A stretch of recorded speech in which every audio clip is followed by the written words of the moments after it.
Saat ini Danpuspom TNI Marsda TNI Agung Handoko CS dan Kapuspen TNI menggelar konvers terkait kasus prajurit TNI yang mendatangi Mapolrestabes Medan. Kita simak keterangannya berikut ini.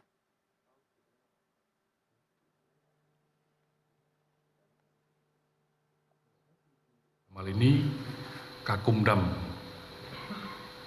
Bukit Barisan untuk dapat difasilitasi memberikan bantuan hukum kepada keponakannya tersebut. Selanjutnya, DFH mengajukan surat tertulis kepada Kakumdam pada tanggal 31 Juli 2023 untuk diberikan fasilitas bantuan hukum dalam proses hukum yang dihadapi oleh Saudara Ahmad Rosid Hasibuan di Polrestabes Medan.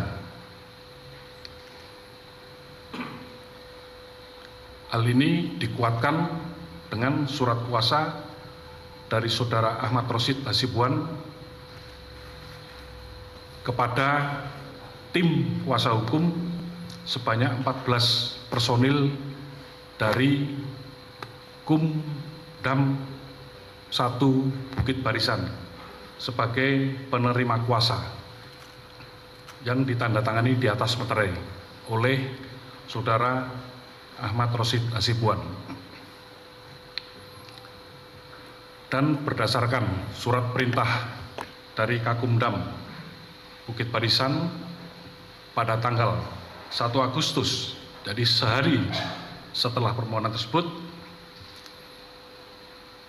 untuk memberikan bantuan hukum kepada Saudara Ahmad Rosid Hasibuan yang kami nilai ini waktunya terlalu cepat dan kami nilai juga tidak ada urgensinya dengan dinas. Selanjutnya pada tanggal 3 Agustus 2023 Kakumdam 1 Bukit Barisan mengirimkan surat permohonan penangguhan penahanan untuk Saudara Ahmad Rosid Hasibuan kepada Kapolrestabes Medan. Karena hingga tanggal 4 Agustus Saudara Ahmad Rosid Hasibuan masih ditahan oleh pihak Polrestabes, maka DFH menanyakan jawaban surat permohonan penangguhan tersebut kepada Kasat Reskrim dan dijawab lewat chat WA. Keberatan atas penangguhan penahanan tersebut karena Saudara Ahmad Rosid Hasibuan masih ada 3 laporan polisi yang berkaitan dengan yang bersangkutan. Saudara DFH minta jawaban tertulis atas surat yang sudah dikirim oleh Kakumdam. Karena tidak ada jawaban tertulis, pada tanggal 5 Agustus 2023,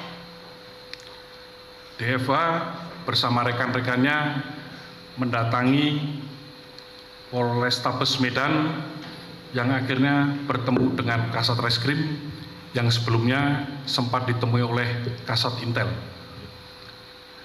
Dan setelah pertemuan dengan Kasat Reskrim, di situ sempat terjadi perdebatan keras antara keduanya.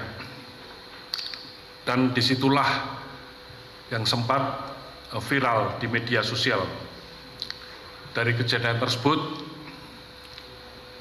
kami dari hasil penyelidikan dapat menyimpulkan bahwa kedatangan DFH bersama rekan-rekannya di kantor Polrestabes Medan dengan berpakaian dinas loreng pada hari libur hari Sabtu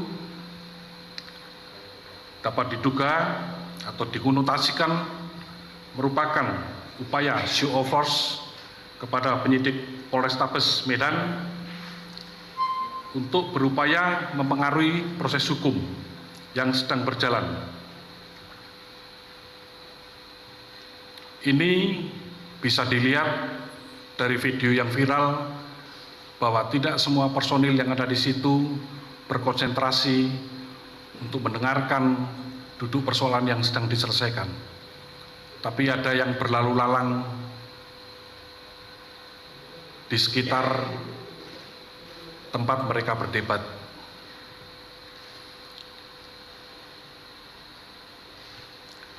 Terkait dengan mungkin ada indikasi bahwa tindakan tersebut bisa dikatakan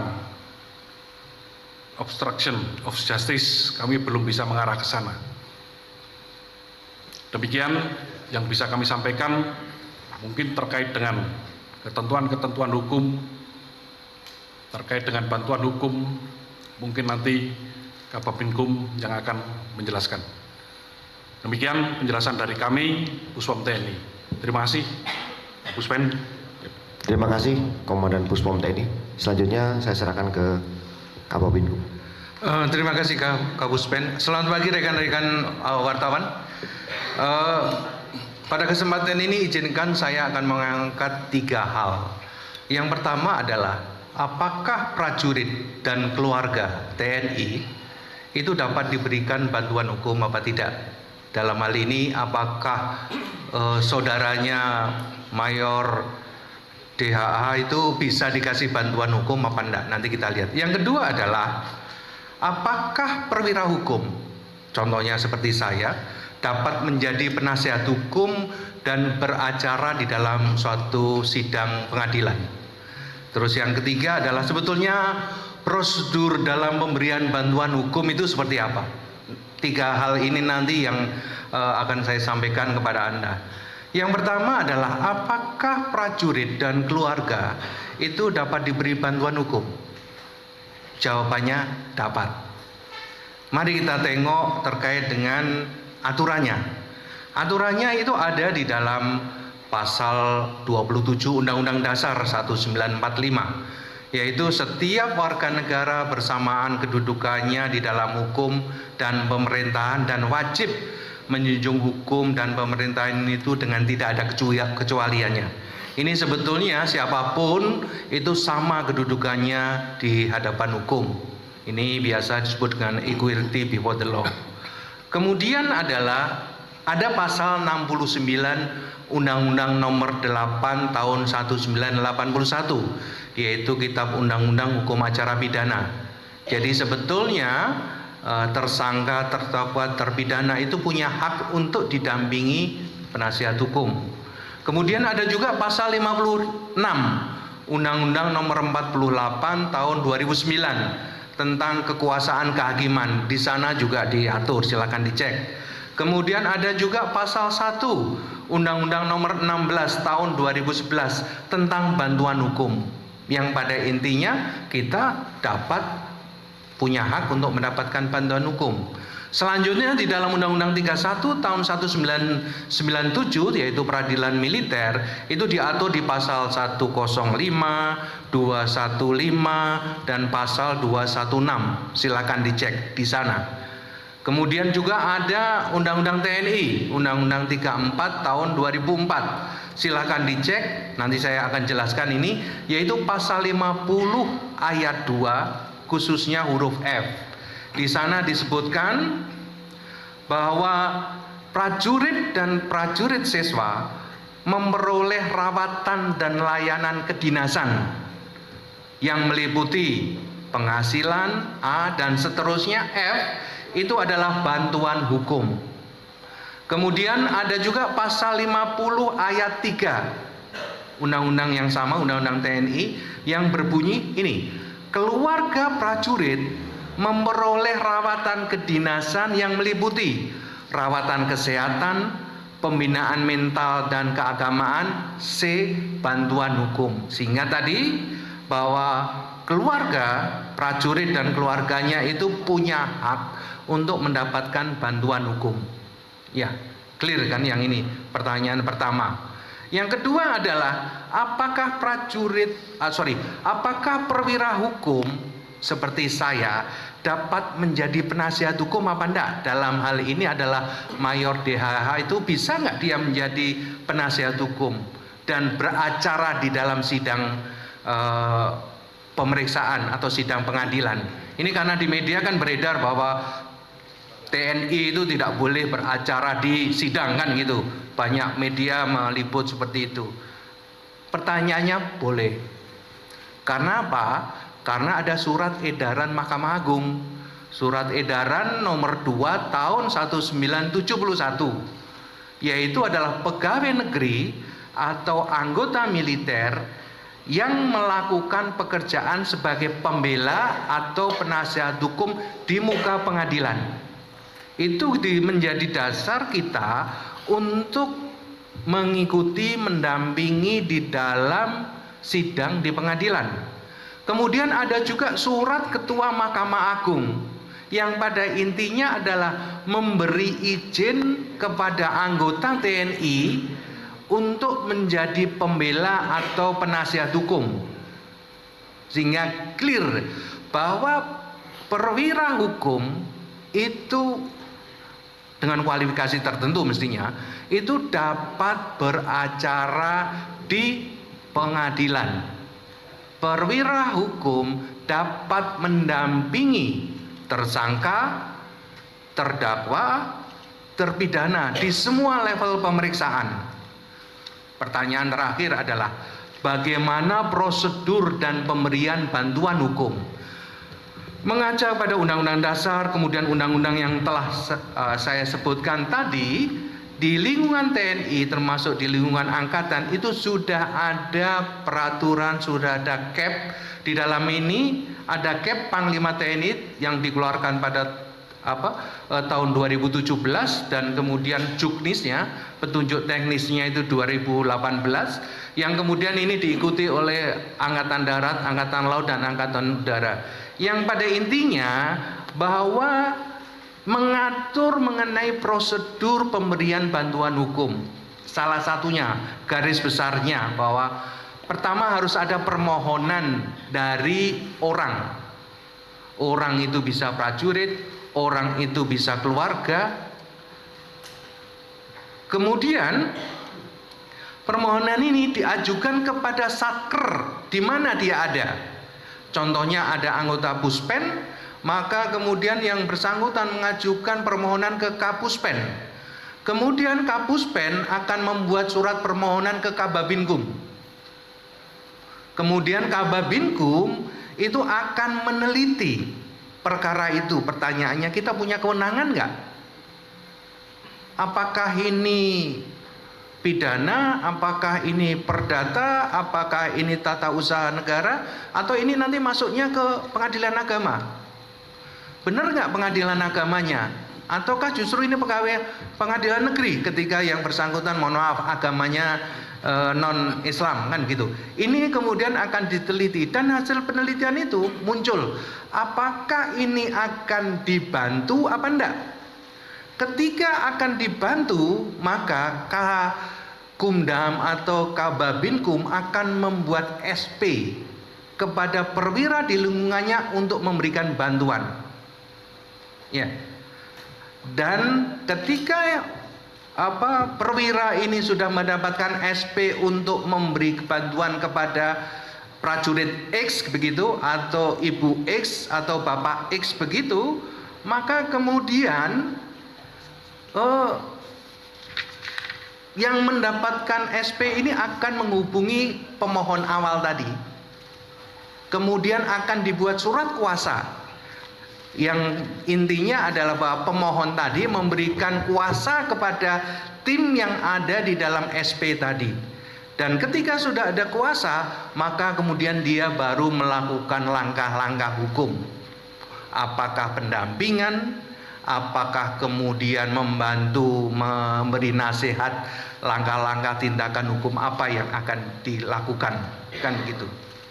Dan kemudian kalau semua sudah selesai, maka Kababinkum akan membuat laporan kepada Kapuspen sebagai contohnya tadi, yang membuat surat bantuan hukum. Pertanyaannya adalah, apakah ini dilalui di dalam kasus di Medan apa enggak? Kalau diteliti, ada yang dilalui, ada yang di skip proseduralnya. Sehingga ini dalam tanda kutip ada kesalahan dari aspek prosedural. Yang kedua adalah dilihat apakah cara dalam memberikan bantuan hukum ini tepat apa enggak. Yang pasti jawabannya mudah. Kalau sampai viral pasti nggak tepat, kan begitu. Intinya begitu. Oleh karena itu kesimpulan dari 3 pertanyaan saya tadi adalah bahwa prajurit dan keluarganya itu berhak mendapatkan rawatan kedinasan berupa bankum. Ini yang pertama. Kesimpulan kedua adalah bahwa perwira hukum dapat menjadi penasihat hukum pada perkara pidana maupun pada perkara perdata. Terus yang ketiga, bagaimana prosedur kalau dikaitkan dengan kejadian di Medan, bahwa ada kesalahan prosedur dalam pemberian bantuan hukum, khususnya adalah tata cara dan mekanisme dalam memberikan bantuan hukum. Saya kira demikian Kapuspen. Terima kasih. Terima kasih Kababinkum TNI. Demikian tadi rekan-rekan media penjelasan dari dan Puspom TNI dan Kababinkum. Pada prinsipnya adalah Panglima TNI tegas, jelas dan terukur dalam memberikan reward and punishment terhadap segenap prajuritnya. Untuk itu kejadian-kejadian yang terjadi di tubuh TNI saat ini akan disampaikan secara terbuka, transparan, guna penyelesaian yang lebih baik. Apabila masih ada pertanyaan berkaitan dengan permasalahan kejadian pertama, silakan. Mas Iwan dari CNN. Siap, terima kasih Kapus. Untuk pertanyaan untuk dan Puspom TNI, Bapak mohon izin, sekarang ini statusnya Mayor Dedi itu sebagai apa ya? Karena kan kalau kita lihat sebenarnya dari konstruksi kasusnya ini nggak ada pidananya, jadi tidak mungkin jadi tersangka gitu, tapi mungkin lebih ke etika dan tadi prosedural mungkin. Jadi statusnya seperti apa sekarang? Apakah nantinya akan ada sidang etik atau apa untuk selanjutnya? Itu pertanyaan untuk dan Puspom. Kalau untuk ke Bapak Kababinkum, kalau untuk bantuan hukum bagi keluarga TNI itu sebenarnya sejauh mana Pak yang disebut keluarga inti saja atau sepupu dari sepupu bisa juga, atau batasannya sampai mana? Itu Pak. Terima kasih Pak. Terima kasih. Silakan.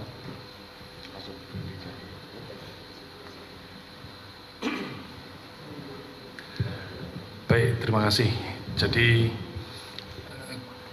karena secara organisasi, secara struktur sebetulnya Panglima ini kan pengguna kekuatan. Proses pembinaan ada di angkatan.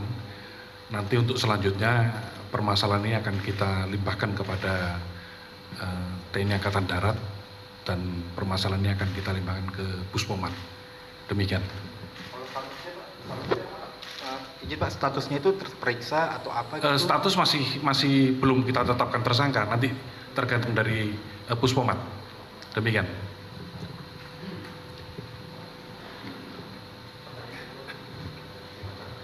Yang kedua, sejauh mana? Jadi memang undang-undang tadi saya mengatakan prajurit siswa dan keluarga begini. Pertanyaannya keluarga sejauh mana? Ini memang kita di dalam Panglima TNI ketika bicara keluarga itu termasuk sebetulnya adalah pemberian bantuan hukum terhadap kedinasan. Keluarga itu adalah anak, istri, orang tua. Gitu. Pertanyaannya adalah kalau keluarga jauh diajak sebagai keluarga mestinya nggak bisa. Ya, yang mestinya adalah terbatas dengan tadi keluarga adalah istri atau suami, kemudian anak, kemudian orang tua. Propangnya sendiri. Ya, anggota TNI pelaku pengerudukan ke Polrestabes Medan dibawa ke markas Puspom TNI di Jakarta, sementara 13 anggota lainnya masih diperiksa di Pomdam di Medan. Ya, sebelumnya pelaku Mayor Dedi Hasibuan sempat diperiksa dan ditahan di Pomdam Medan. Namun hari Rabu ini ia dibawa ke Puspom TNI di Jakarta untuk pendalaman lebih lanjut. Pendalaman tersebut dilakukan untuk merunut akar masalah serta untuk mengetahui keterlibatan pelaku penggerudukan lainnya. Ya, ini pada Sabtu lalu Mayor Dedi Hasibuan bersama 40 anggota TNI lainnya mendatangi kantor Polrestabes Medan. Mayor Dedi yang mengaku kuasa hukum tersangka ARH meminta kliennya ditangguhkan penahanan. Dan pasca kejadian, polisi militer memeriksa Mayor Dedi dan 13 anggota TNI yang diduga terlibat dalam penggerudukan tersebut.